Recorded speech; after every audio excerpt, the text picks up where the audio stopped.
Friends, my self सी राजमोहन और tax simplified में आप सभी का स्वागत है।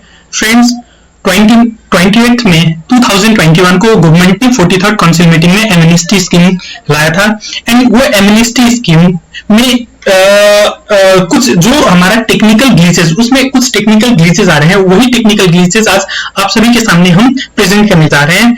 तो उसका सॉल्यूशन भी बताएंगे। तो पहले देखते हैं कि ये टेक्निकल ग्लिचेस क्या है। फ्रेंड्स, जैसे कि आप स्क्रीन में देख पा रहे हो, पहले हम एमनेस्टी स्कीम में क्या था वो थोड़ा एक बार ब्रीफ कर लेते हैं। तो एमनेस्टी स्कीम में जो हमारा रिटर्न था वो सिर्फ जीएसटीआर 3B, जो भी पेंडिंग आपका जीएसटीआर 3B है उससे डील करता था। उसी को आपको फाइल करने का गवर्नमेंट ने एक मौका दिया था। एंड टैक्स पीरियड उसमें कवर था 1 जुलाई 2021 से लेके 31 अप्रैल 2021 का जितने भी पेंडिंग जीएसटीआर 3B है उसको आप फाइल कर सकते हो। और उसमें जो लेट फी है उसका मैक्सिमम कैपिंग 10,000 से रिड्यूस करके गवर्नमेंट ने नील रिटर्न के लिए 500 and other than nil return के लिए 1000 कर दिया था। तो इसमें जो टैक्स पीरियड कवर था 1 जुलाई 2017 से लेके 31 अप्रैल 2021 का जीएसटीआर 3B जो भी पेंडिंग है आप फाइल कर सकते हो। आपको फाइल कब से कब तक करना है? 1 जून 2021 से लेके 31 अगस्त 2021 तक। अगर आप जो पेंडिंग ये टैक्स पीरियड का पेंडिंग जीएसटीआर 3B है उसको अगर फाइल करते हो तो आपका यदि जीएसटीआर 3B नील है तो आपको मैक्सिमम लेट फी 500 पे करना है, जबकि हमारा एक्चुअल 47 सेक्शन 47 में लेट फी 10,000 मैक्सिमम डिस्क्राइब किया है, बट उसको गवर्नमेंट ने रिड्यूस करके एमनेस्टी स्कीम में मात्र आपको 500 में वो रिटर्न फाइल कर सकते हो जो भी आपका पेंडिंग जीएसटीआर 3B है, अगर वो नील रिटर्न है। और अदर देन नील रिटर्न है तो आपको मैक्सिमम 1000 का लेट फी लगेगा। ये इवन गवर्नमेंट ने नोटिफिकेशन नंबर 19 डेटेड 1 जून 2021 को भी ये नोटिफिकेशन ला दिया था और इसको एप्लीकेबिलिटी में ला दिया था। अब फ्रेंड्स आते हैं, आज है 7 जून 2021। 7 जून 2021 में जब मैं एमनेस्टी स्कीम के अंतर्गत जो रिटर्न को बताया है उसको मैं फाइल करने जा रहा हूं तो उसमें कुछ टेक्निकल ग्लिचेस आ रहे हैं। वो टेक्निकल ग्लिचेस क्या है वो अब आप सभी के सामने प्रेजेंट कर रहा हूं। तो मैं GST login ID password use करके जीएसटी पोर्टल में लॉगिन कर लिया है मैंने। अब यहाँ पे मैं रिटर्न फाइल करने का कोशिश कर रहा हूँ। फ्रेंड, प्रैक्टिकली चलिए देखते हैं कि टेक्निकल ग्लिचेस क्या है। तो जैसे कि आप देख रहे हो मैं जीएसटी पोर्टल में आ गया हूं। वन ऑफ द क्लाइंट का जीएसटी लॉगिन मैंने कर लिया है एंड अब देखते हैं उसका रिटर्न जो हमारा पेंडिंग रिटर्न है वो इनिशिएट करने का कोशिश करते हैं एंड देखते हैं कि कितना यहाँ पे लेट फी शो हो रहा है। तो फ्रेंड्स, मैं पीरियड सेलेक्ट कर लेता हूँ। ये फाइनेंशियल ईयर 2021 है एंड ये सेकेंड क्वार्टर। पहले देख लेते हैं सेकेंड क्वार्टर का कहां तक हमारे रिटर्न फाइल हो गया है। तो जुलाई रिटर्न यहाँ पे दिखा रहा है रिटर्न फाइल बोल के। अब देखिए यहाँ पे जुलाई तक का रिटर्न फाइल है। अब मैं यहाँ पे ले जा रहा हूं अगस्त का रिटर्न। तो ये अगस्त का रिटर्न फाइल अभी तक नहीं हुआ है जिसका लास्ट डेट ड्यू डेट था 3/10/2020। फ्रेंड्स, यहाँ पे आप देख पा रहे हैं जो मेरा फाइनेंशियल ईयर है वो 2021 है, क्वार्टर जो मेरा एंडिंग है वो सेकेंड क्वार्टर है एंड पीरियड अगस्त है। ये मेरा जो एमनेस्टी स्कीम आया है ये फाइनेंशियल ईयर को कवर करता है, क्योंकि एमनेस्टी स्कीम में 1 जुलाई 2017 से लेके 31 अप्रैल 2021 तक का रिटर्न आप फाइल कर सकते हो, लेकिन ये मेरा फाइनेंशियल ईयर 2021 का अगस्त का रिटर्न है। तो इसमें मेरा एमनेस्टी स्कीम का जो लेट फी का रिडक्शन है वो एप्लीकेबल इसमें होना चाहिए। बट यहाँ पे जैसे मैं जा रहा हूं तो ये एप्लीकेबल नहीं हो रहा है। जैसे कि आप देख रहे हो मैं इसको फाइल करने जा रहा हूं तो यहाँ पे एक मैसेज पॉपअप मैसेज आ रहा है, you have late fee liability for the current tax period. Current tax period में ठीक है हमारा लेट फी लायबिलिटी होगा, और carry forward late fee liability for the previous tax period. जो आपने प्रीवियस जो जुलाई का रिटर्न लेट फाइल किया था उसमें अगर कोई लेट फी था तो इसमें ऐड होगा, क्योंकि आपको मालूम है जो लेट फी है वो नेक्स्ट रिटर्न में जाके ऐड ऑन होते हैं। Arise due to the delay in filing GSTR 3B बोल के बोल रहा है। अब इसको क्लोज कर देते हैं।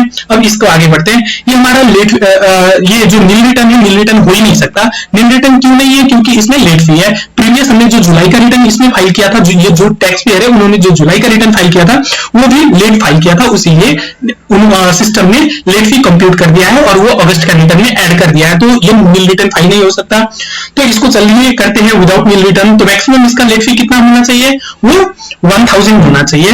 बट यहाँ पे जैसे आप देख पा रहे हो मैंने यहाँ पे डमी फिगर लिख दिया है इंटीग्रेटेड टैक्स में, आउटवर्ड टैक्स में और एलिजिबल आईटीसी में भी डमी यहाँ फिगर लिख दिया है।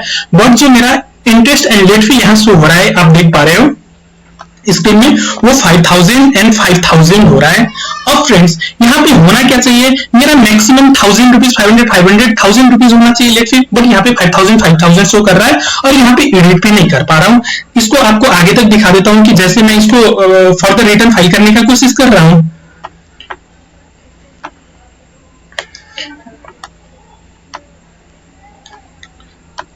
तो यहाँ पे वो 5000 10,000 टोटल पे करो बोल के बोल रहा है। जैसे देखो ये 5000 ही लेट फी टेबल बोल के यहाँ पे उठा रहा है।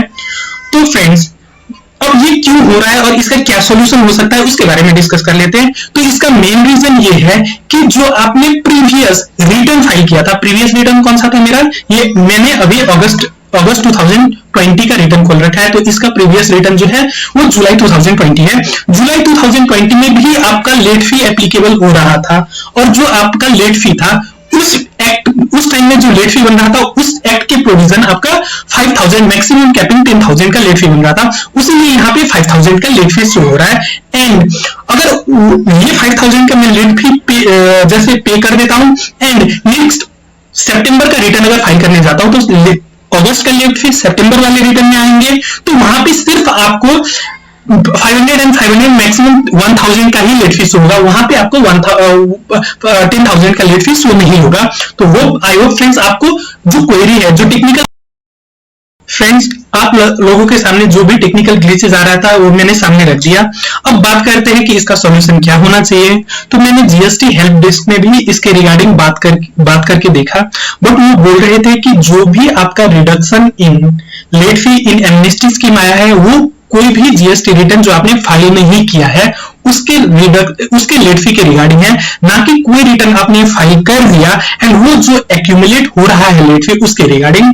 फ्रेंड्स तो यहाँ तो यही बात हो गया कि हमेशा जो ऑनेस्ट टैक्स पेयर है वो हमेशा फंसते जा रहे हैं, क्योंकि जो ऑनेस्ट टैक्स पेयर ने लेट फी के थ्रू अपना जो जीएसटीआर 3 भी लेट था उसको फाइल किया है, तो उसको तो लेट फी जो उन्होंने पे कर दिया वो रिटर्न मिलना नहीं है। एंड जो उन्होंने अप टू डेट, जैसे हमारे केस में जुलाई का मैंने जनवरी में जाकर रिटर्न फाइल कर दिया था, तो जनवरी में रिटर्न फाइल कर दिया तो जुलाई का जो लेट फी है वो अगस्त वाले रिटर्न में आ गया 5000 10,000 मैक्सिमम। ये अगस्त का लेट फी नहीं है, ये जुलाई का लेट फी है जो कि अगस्त का रिटर्न में रिफ्लेक्ट कर रहा है, जो हमें पेमेंट करना है। अब यहाँ पे गवर्नमेंट को ये 5,000 10,000 नहीं करना चाहिए था, गवर्नमेंट ने इसमें भी रिलीफ देना था। गवर्नमेंट के यहाँ पे इंटेंशन ये नहीं है कि आपसे जितना आपको लग गया वो तो वसूल लो और जो आगे वाले रिटर्न है उसमें आपको लेट फी का रिडक्शन दे देता हूं। गवर्नमेंट का ये इंटेंशन था कि जो भी आपका आपका रिटर्न फाइल नहीं हुआ था वो जीएसटी को स्ट्रीमलाइन में लाने के लिए, या जिसने भी अपना due to some problem, covid का प्रॉब्लम हो या कोई भी प्रॉब्लम है, अपना जीएसटी का रिटर्न फाइल नहीं कर पाया था, तो मिनिमम लेट फी को पेमेंट करवा के एक उनको स्ट्रीमलाइन में ले आते हैं। बट आई थिंक ये जो हमारे टेक्निकल ग्लिचेस हमारे केस में आ रहे हैं ये बहुत सारे क्लाइंट के केस में आ रहे होंगे। एंड एक बार मैं टिकट रेज करके ग्रीवेंस पोर्टल में टिकट रेज करके देखता हूं इसका क्या सॉल्यूशन आता है। जो भी सॉल्यूशन आएगा आप सभी के सामने रखूंगा।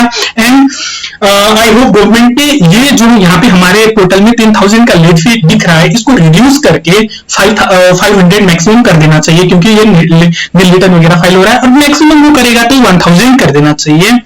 बट देखते हैं फ्रेंड्स क्या इसका फाइनल कंक्लूजन आता है एंड डिपार्टमेंट इसको कितना सॉल्व कर पाता है ये इश्यू को, और इसमें क्या लेट फी वो लगाता है। तो मैं ये जो भी इसका कंक्लूजन निकलेगा आप सभी के सामने शेयर करूंगा। फ्रेंड्स मिलते हैं अगले वीडियो में। Stay tuned and stay subscribe. Bye.